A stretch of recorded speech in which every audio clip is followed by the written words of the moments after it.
Hi everyone, Dr. Fisk here, veterinarian at the Saginaw Children's Zoo, and I'm very excited to say, if you just saw that previous clip, that we have a new friend here at the zoo, a new African penguin chick that just recently hatched about a week ago. It was pipping, is what we call it, when they start to crack the shell, a little bit earlier than we anticipated, which is okay because we have tons of animal care staff that are trained on taking care of these shells and taking care of these chicks as they're trying to come out of their shell. There's a certain position that they need to be in to successfully hatch, and if they're not in the right position, they will not succeed, or they might need some help. We knew that this individual was malpositioned by using a flashlight, essentially. It's called candling, where we will take a light source and actually put it up against the egg so that we can see what's happening inside the egg. It's pretty cool, and it illuminates what's going on inside but while it's developing. So while doing that, we noticed that it seemed all right, but during the hatching process, it pipped in an abnormal spot that isn't where the air cell is. That is basically the spot they're supposed to poke through to get air, and this individual didn't do that. So knowing how they are supposed to be oriented in the egg helped us know that this individual needed help. So because of that, we helped this chick out, who actually would not have successfully hatched without us probably, but she got a really good head start. Once the baby hatched, we were able to check on it, look it over, examine it, make sure, does it look like it has all of its legs, all of its arms, all of those details to make sure it looks like a normal chick. And while baby does look in general pretty good, we still were a little early and we had our yolk sac still attached. So we had to be separated from mom and dad. We weren't with mom and dad right away for concerns of infection and wanting to make sure that this little one can soak up all the nutrients from their yolk sac before you put them with mom and dad. So our animal care staff and vet team have been really courageous and doing multiple times a day feedings with the baby while this yolk sac was finishing being absorbed by the baby before we put them with mom and dad.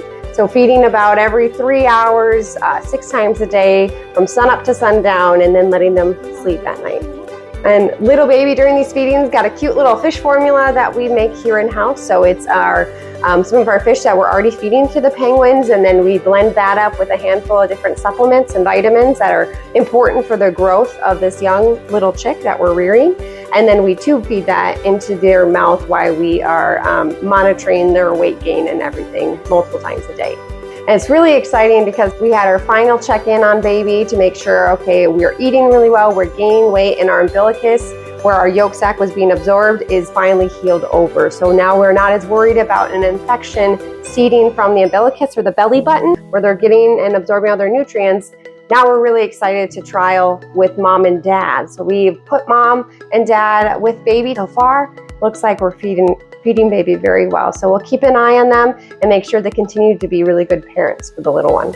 You know, it's a great question to ask. If this baby had been born like this in the wild, would it have made it this far? And there's a high chance that maybe not. You know, we have a very skilled animal care staff and vet staff here working together to make sure that we can be there at bat for these babies as they hatch, to make sure if they do have anything starting to go wrong that we can help intervene before something worse happens.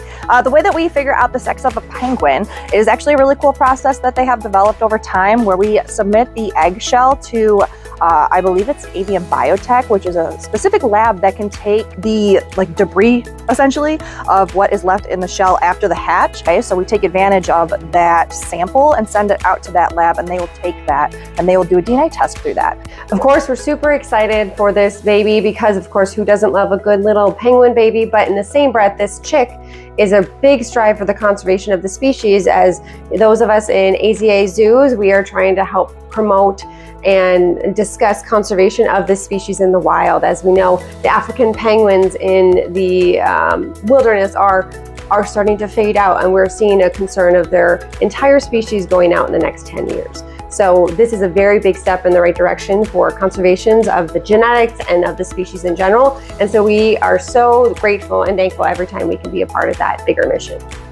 So it's super cool to be a really small zoo and make such a big impact to have an African penguin chick hatch here. They are critically endangered, so being able to help with the populations in any way is really rewarding for us. And a successfully hatched chick means a lot to that population. One little thing, you know, it makes a big difference.